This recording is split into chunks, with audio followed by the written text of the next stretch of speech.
Hal's Columbia Gorge Chronicles presents Multnomah Falls Lodge, 1939 to 2025. This is the second of two videos about the history of the lodge. In the previous video, Multnomah Falls Lodge, the railroad and the city of Portland, we saw the story behind the railroad establishing depot grounds on the prime real estate of Multnomah Falls, the efforts of the railroad to provide services at Multnomah Falls, and the railroad granting the land to the city of Portland as long as the city promised to build a community building on the site. The city built the lodge and maintained the building and the grounds until the Great Depression made it unaffordable. The city granted the lodge and the land surrounding the lodge to the U.S. Forest Service in 1939. Please enjoy this video about the history of the lodge from 1939 to 2025. Multnomah Falls is in the state of Oregon on the south side of the Columbia River.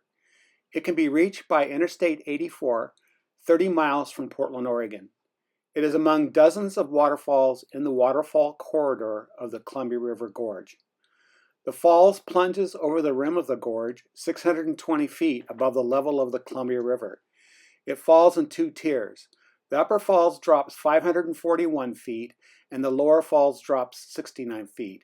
There's a 10-foot drop between the base of the upper falls and the top of the lower falls.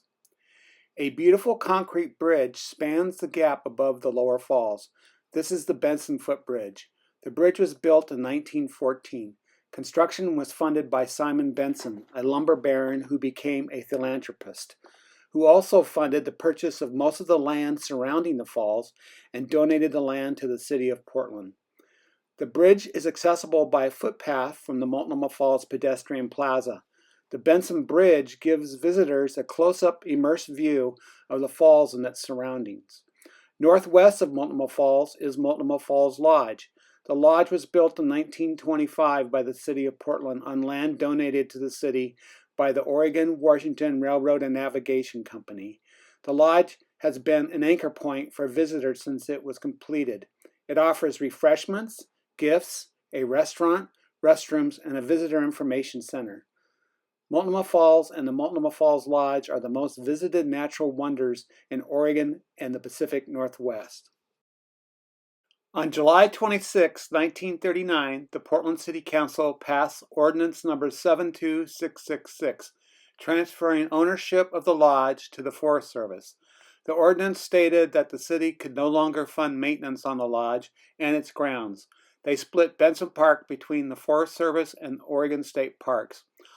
On November 18, 1939, the city of Portland provided the U.S. Forest Service with a deed to Benson Park, which included Multnomah Falls Lodge.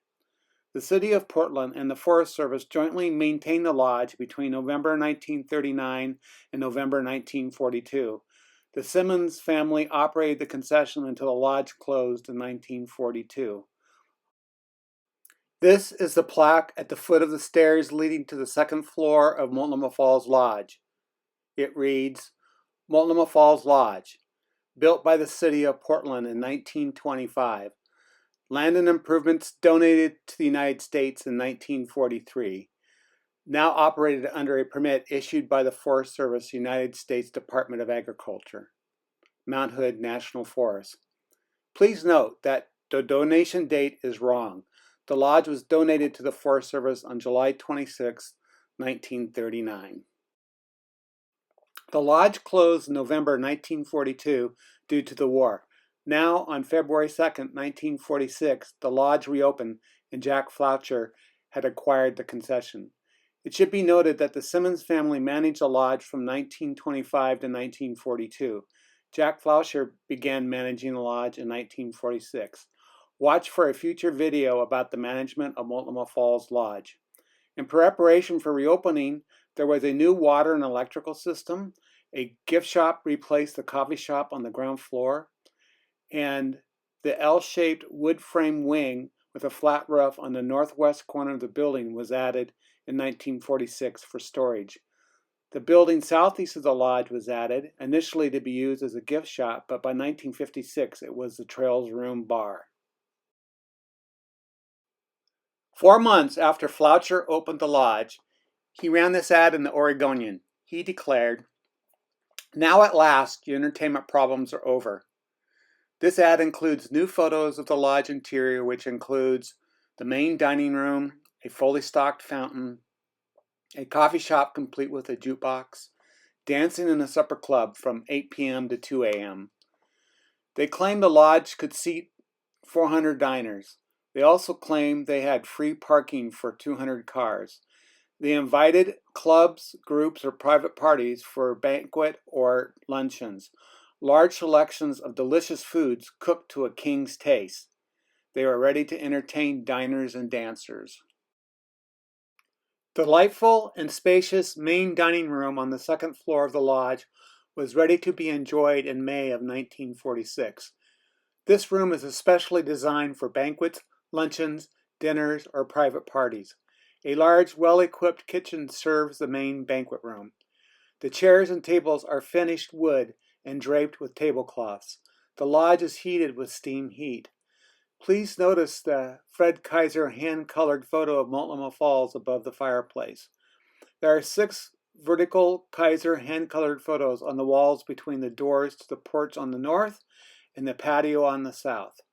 The Kaiser hand-colored photographs are a unique feature of the lodge. They have been hanging in the lodge since August 1927. I will make a separate video about Kaiser and his photography. This is a new coffee shop. The ad says, attractive coffee shop with fountain downstairs open 24 hours. Notice the finished wood tables and chairs and the flowers on the tables. Imagine listening to Hey Baba Rebop by Lionel Hampton and his orchestra playing on the jukebox while you sipped on coffee. Despite the promises that the lodge has a large selection of delicious foods cooked to a king's taste, ice cream cones have been enjoyed by many visitors. This group of 8 visitors enjoys ice cream in front of the lodge. To this day, lodge management still marvels at the popularity of ice cream cones. This aerial view shows the Interstate 84 parking lot. Starting in September 1949, access to Multnomah Falls and the lodge via the new interstate increased the number of visitors to the site. A windstorm on Wednesday, December 9, 1953, caused damage to many places in northern Oregon. The damage at Multnomah Falls Lodge was estimated between $3,000 and $4,000 as a big Douglas fir, 2 feet thick and 70 feet long, toppled from a 100-foot rock near the west end of the lodge. The tree struck the roof of the building, cascading plaster onto a bed in a 3rd-floor dormitory, and also ripped through a dormer window in a 2nd-floor apartment occupied by C.E. McDonald, lodge manager, and his wife. The tree then bounced to the ground, striking the parked cars and demolishing a frame shed and a storeroom. There were no injuries. Other than snow and ice, this is the first threat to the lodge due to inclement weather. Al Munner photographed the damage at the lodge. This is a view from the north side of the historic Columbia River Highway. A big Douglas fir, 2 feet thick and 70 feet long, toppled from the 100-foot rock near the west end of the lodge. It cuts diagonally across the center of this photo. Notice the tarp on the roof. This is another Al Munner photo from the south edge of the historic Columbia River Highway just west of the lodge. The caption says, 70-foot Douglas fir blown from the top of a 100-foot rock smashed into the roof of Multnomah Falls Lodge on Wednesday.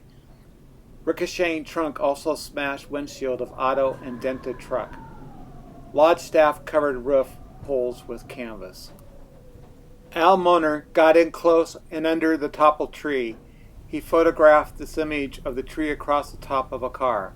Debris is piled under the toppled tree. This is another Al Munner photo that appeared in the Oregon Journal. The caption says, if tree, driven over by powerful gusts, had fallen at night, waitress would have been sleeping in this plaster-strewn bed in 3rd-floor dormitory. Holes in roof have been covered with canvas awning temporarily to keep out rain. Many visitors have asked if the lodge ever offered rooms for rent. This is typical for a building that is referred to as a lodge.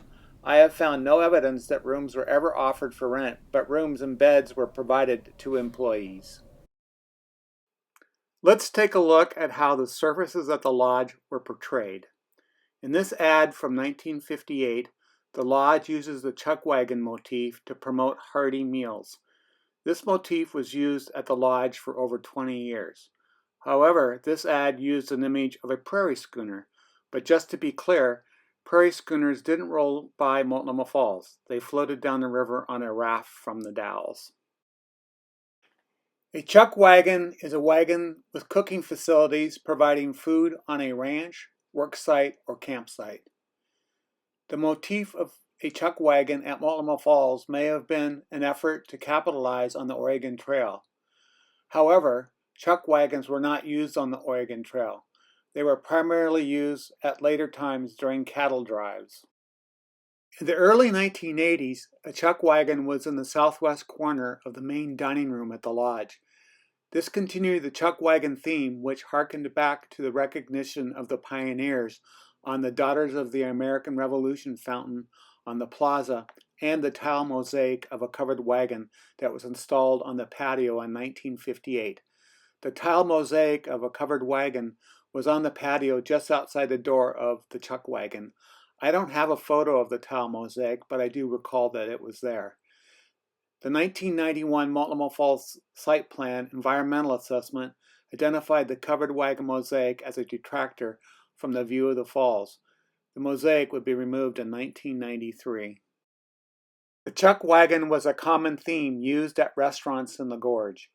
The Charburger and Cascade Locks adopted the same theme.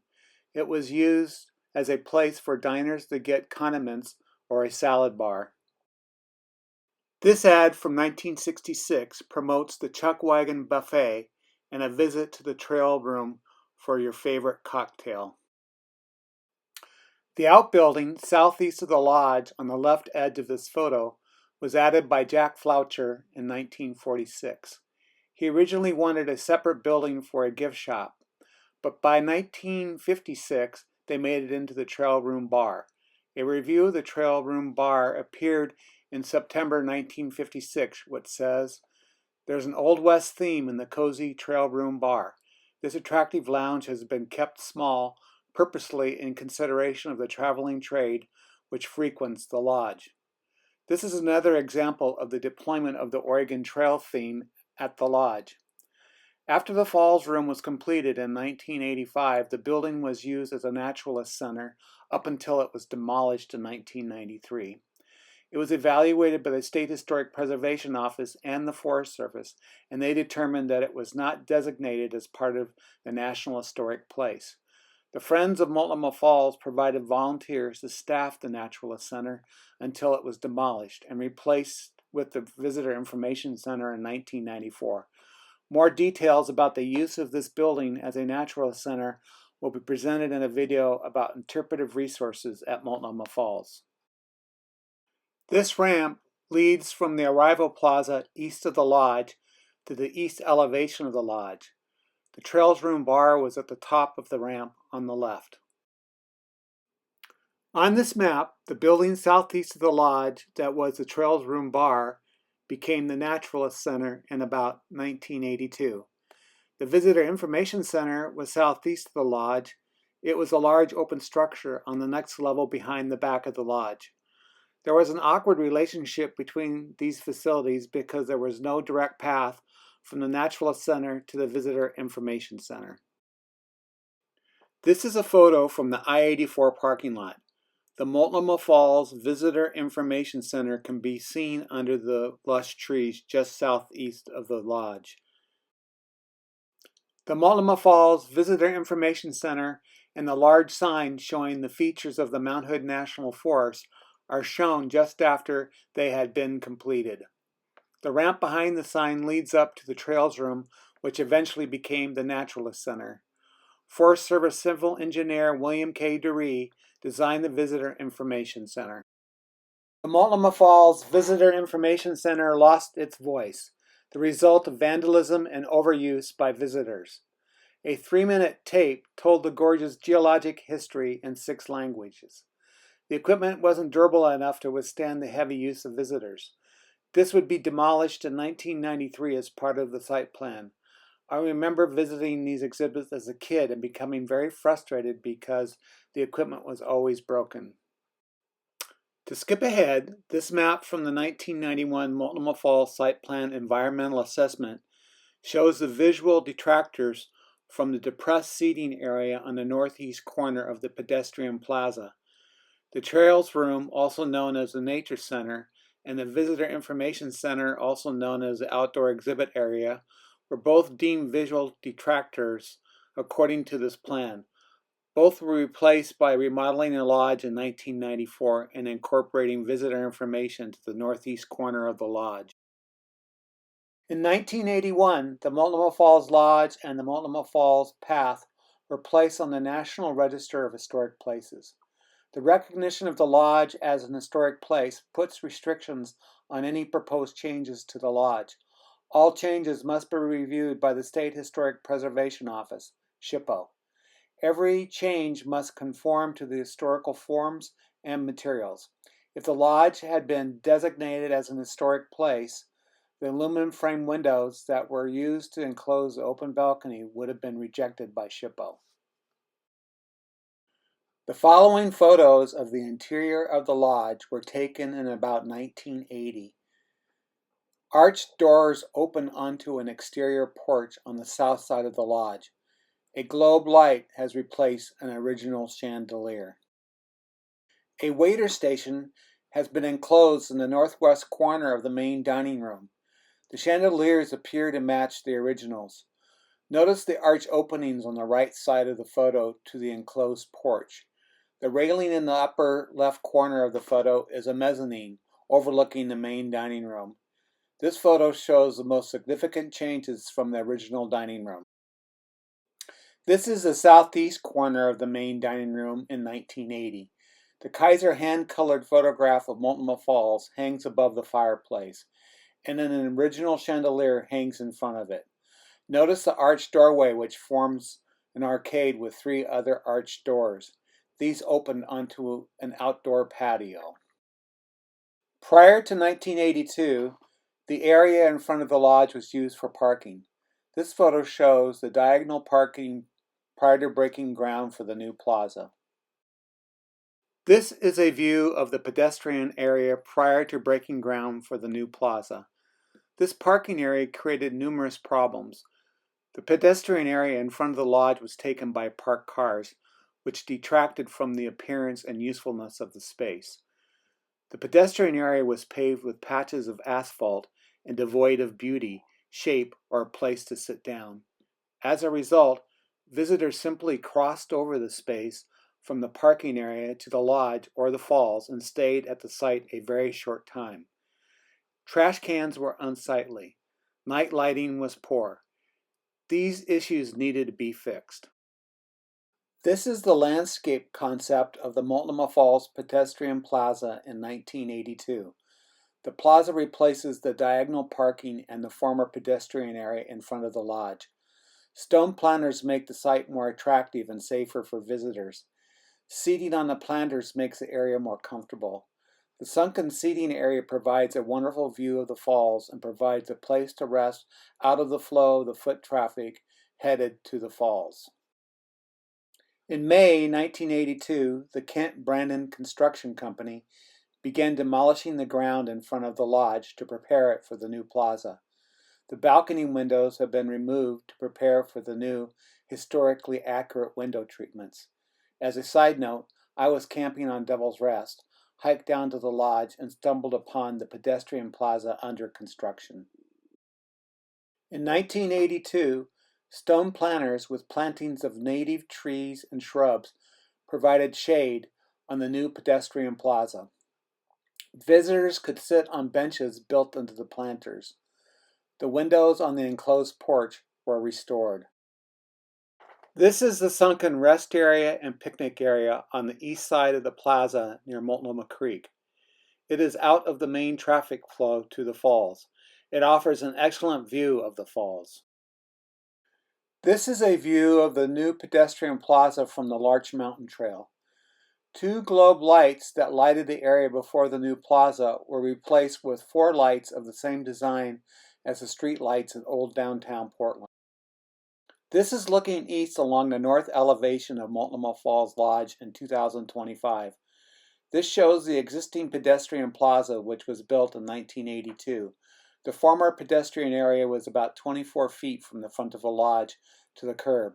This replaced the diagonal parking and other unsightly issues that existed prior to 1982. Originally, the balcony on the north elevation on the second floor of the lodge was open to the weather. The idea to enclose the balcony was as early as 1959. The balcony on the 1929 edition was enclosed in late 1960 to make an apartment for Myrtle Floucher. To add more usable year-round retail space to the main dining room, the 3 balcony openings on the north elevation of the lodge were enclosed in 1968. They were enclosed with aluminum frame windows. These windows were not historically correct. In 1982, the windows on the enclosed balcony were restored by removing the aluminum frame windows and replacing them with glass windows and a faux balcony rail that matched the original. The Falls Room was added to the lodge in 1985 and replaced an exterior patio. By enclosing an outside space, they increased the square footage of usable restaurant space.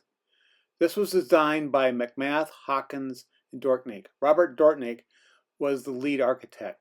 They used Granger Thai funds to pay for the addition. The Falls Room cost about $300,000.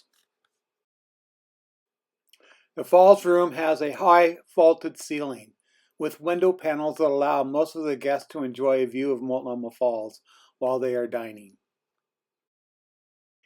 In 1989, the Mount Hood National Forest invited the public to comment on problems and potential ways to solve those problems on the Multnomah Falls site. This was the birth of the Multnomah Falls Site Plan, which would lead to major changes to Multnomah Falls Lodge and the site. On October 10, 1991, I was the president of the Friends of Multnomah Falls and had an interest in the history of recreation in the Columbia River Gorge. A fire was burning on Wanna Ridge above Bonneville Dam, and I decided to head out there to take photos of the fire. According to news reports, October 10th would be the last day helicopters would dump water on the Wanna fire. I lived in downtown Portland and got up before dawn, headed out Interstate 84 to go to Wanna Point. As I was driving out the Banfield, I passed several fire companies headed toward the gorge. That seemed odd. When I reached Troutdale, there was smoke billowing out of the gorge. I was confused. I thought the Wanna fire had been contained. As I passed Rooster Rock State Park, I realized there was a huge, well-lit encampment of firefighters. What did this have to do with the Wanna fire? After I passed Bridal Veil, I saw the cause. There was fire burning along the historic Columbia River Highway. This was not the Wanna fire. Wanna Ridge was 10 miles east of here. I decided to exit the I-84 Multnomah Falls parking lot to see what was happening. In the early light of daybreak, I could see flames burning above the lodge. I headed to the lodge through the pedestrian underpass. I wanted to get a close-up view of what was happening. At that time, there were a few Forest Service employees directly in front of the lodge. They directed me to go back through the pedestrian underpass to my car. It seemed clear to me that everything would be closed soon, and I couldn't get access to the lodge or anything else in the path of the fire. I decided to go to Wanna Point to complete my mission. I parked at the Eagle Creek picnic area and hiked up the Buck Point Trail. I passed the firefighters' campsite in the Eagle Creek campground, but my hike up to Buck Point was uneventful. The helicopters and all the firefighters had been moved to work on the falls fire. I spent the rest of the day trying to understand what was happening. I visited the Wanna Fire camp near the lumber mill in Cascade Locks. I crossed the Bridge of the Gods and sought views of Falls Fire from several vantage points along Highway 14. I returned to the Oregon side via the Glen Jackson Bridge. There are a few places I could park along Interstate 84 to take in the fire, but by mid-afternoon, Oregon State Police had closed all parking along the shoulders and all exits between Rooster Rock and Ainsworth. my visit to Wanafire had turned into something very different. This is what the lodge looks like right now, a winter wonderland, but it's not snow, that's fire retardant. And they're still concerned about burning debris falling onto it. They say it's still standing because of the fire crews that were at Wana Point fighting the other fires so nearby. Paul, what is the situation there now? Well, Julie, we can tell you at this moment, the lodge, the historic gathering spot for so many tourists in this area, has been saved. The fire literally came to its door. It cut behind the lodge over to the falls, burning underbrush all the way, never really getting into the treetops. You can probably hear some helicopters behind me right now. They are flying over with 1,000 pounds of water in their baskets and hitting spot fires that are still in various places around the lodge. But as far as the lodge itself is concerned and the fire has moved to the west and the lodge has been saved. That's the story at this particular moment. The lodge was saved from the falls fire. The lodge was under the jurisdiction of the Mount Hood National Forest, but now responsibility shifted to the Columbia River Gorge National Scenic Area. The scenic area followed through with the improvements proposed in the Multnomah Falls site plan. Contractors worked feverishly to finish the $1.6 million renovations to the lodge. The lodge was deemed safer and more visitor-friendly. Renovations include a larger snack bar, larger women's restrooms, an information center, and an elevator had been added to improve ADA access. Gary Crome of Crome Construction digs out an area near the Falls Room at Multnomah Falls Lodge as part of a $1.48 million renovation project. The lodge renovation is part of a $5.5 million three-phase Forest Service project to improve the state's top tourist attraction. This is the south elevation of Multnomah Falls Lodge, and there's been some extensive changes made here. The thinking is when you make changes to historical buildings, you really don't want to do it out front. You want to do it in the back where people really don't see it. So the rope that slopes down on the right-hand side, and you see those doors that go over to the stone, that was originally a patio. And in 1985, it was converted into, the patio was enclosed, and they put in what's called the Falls Room with a glass ceiling, so people can dine and see Multnomah Falls while they're dining. And then in 1993, when they had the site plan, there used to be, sitting right here on this, where this patio is, right outside the Falls Room, there used to be a little building that was used as a visitor center. And in 1993, when they were executing the site plan, they basically dug out behind Multnomah Falls Lodge and then put this snack bar at ground level, and they put a patio out here to the east of the Falls Room. If I pan down, you'll be able to see below is the snack bar. So yeah, this is a very different place than it was prior to 1993. This is a view of the new patio and the snack bar from the Larch Mountain Trail. The patio east of the Falls Room sits on top of the new snack bar. Masonry work made a direct path from the snack bar to the location of the former Visitor Information Center. This is the Visitor Center at Multnomah Falls Lodge. It was put into this place in 1993. What used to be here was the snack bar. And in 1993, when we had the site plan, the snack bar was moved around to the east end of the lodge. So we're going to walk around there now. And you can, this is again in 1993 that the snack bar was moved. And you can see there's a sandwich board here that says snack bar on it. And it was then moved over here. They used to come out right here for the restrooms. There was men and women's restrooms here. Those were moved to the west end of the lodge. And then the snack bar was moved over here to the east elevation. And so this is where the snack bar is today. It's kind of out of sight, out of mind. That was a concern of the management of the lodge back in 1993 because, you know, you used to have snacks out in front where people would come out and they would see that you could get a hot dog or an ice cream cone or a soda or some chips. And then it got moved around here where you couldn't really see it very well. So this is the current location in 2025 of the Multnomah Falls Snack Bar. On Saturday, July 9th, 1994, the Forest Service and the public celebrated the completion of the work on the lodge. Improvements included the new visitor center, relocation and enlargement of the snack bar, expansion and relocation of the restrooms, an elevator in the lodge, and expanding the dining patio.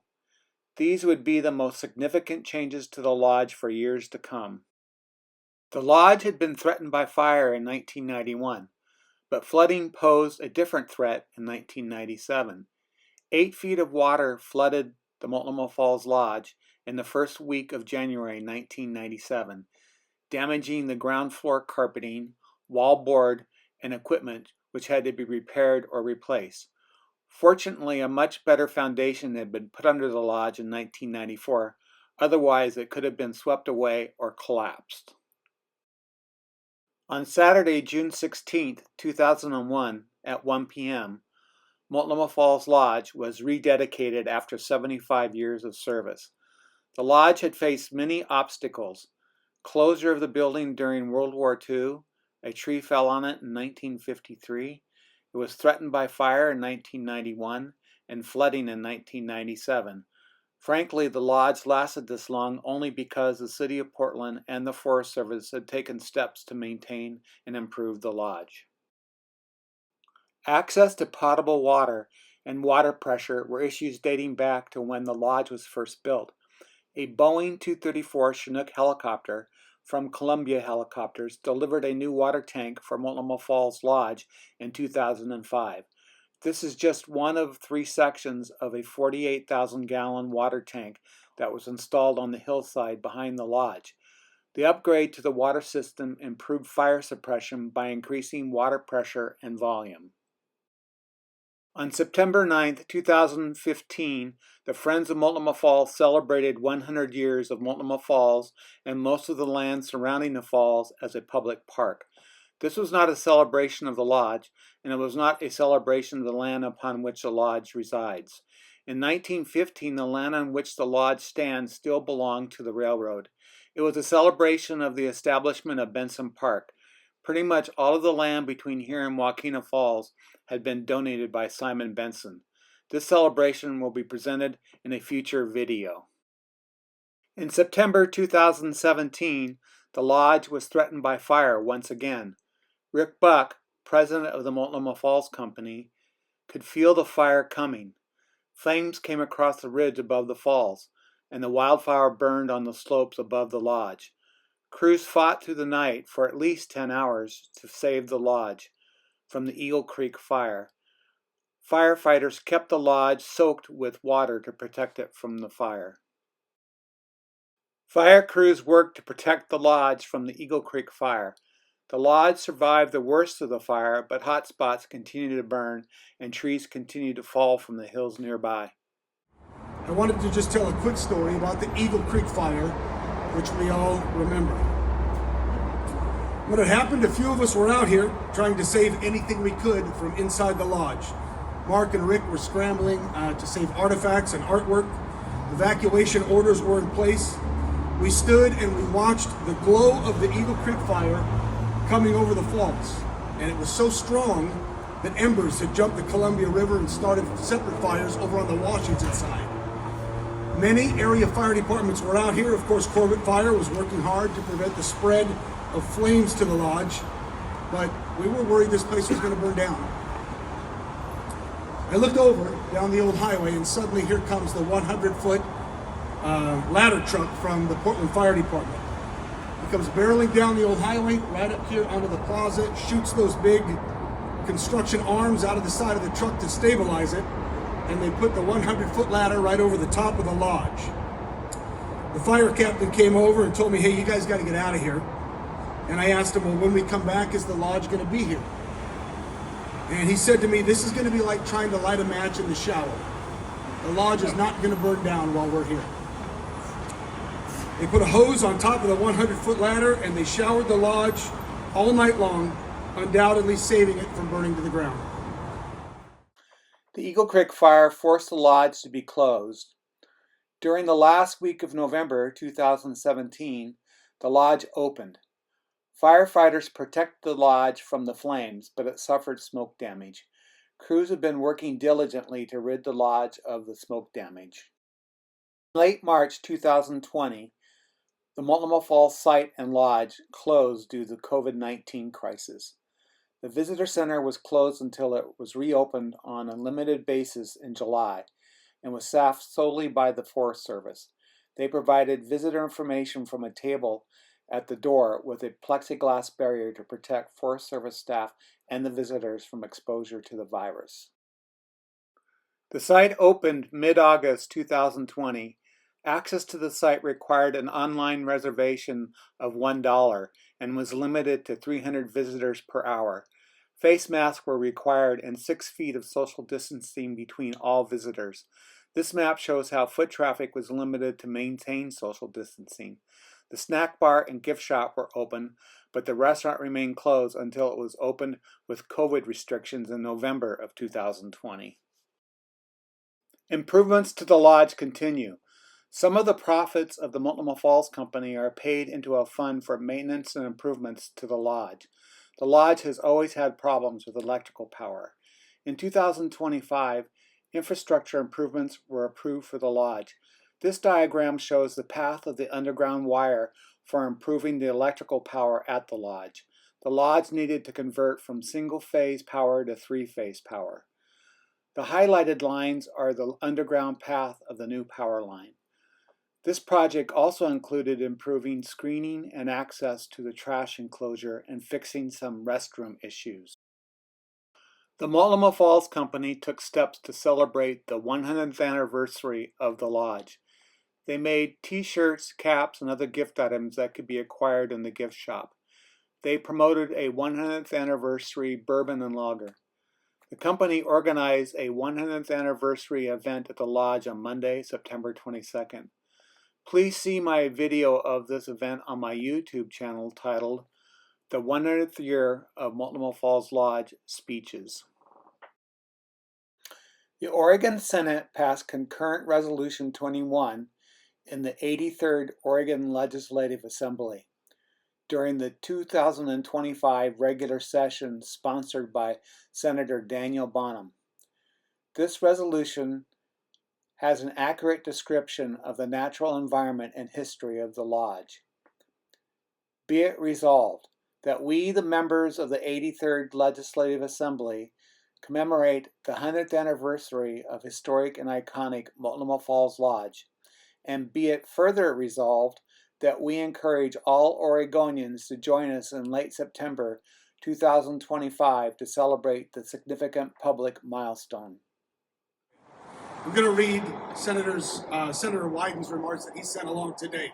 It says, "Dear friends, I wish I could be with you today to celebrate 100 years of Multnomah Falls Lodge, welcoming Oregonians and visitors to one of Oregon's most stunning natural wonders while providing them a place to connect with nature and each other.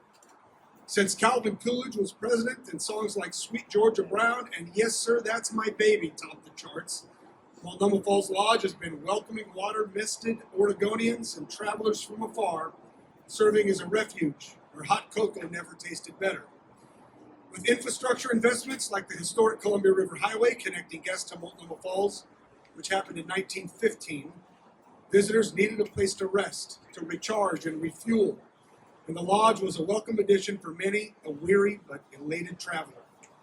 The Multnomah Falls Lodge stands as a testament to why preserving the public's access to public lands is so vitally important.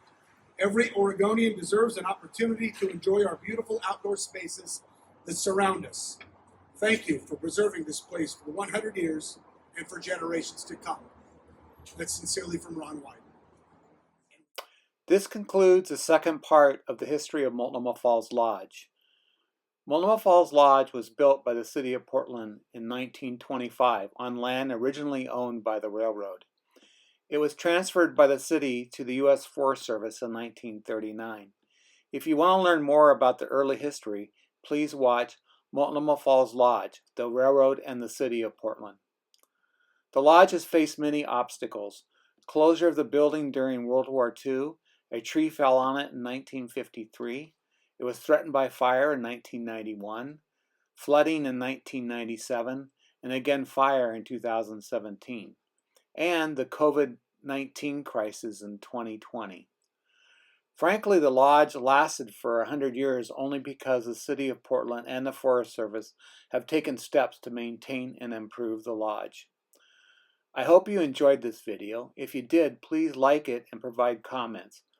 Please subscribe to House Columbia Gorge Chronicles if you want to see more videos about the history of recreation in the Columbia Gorge. See you again soon.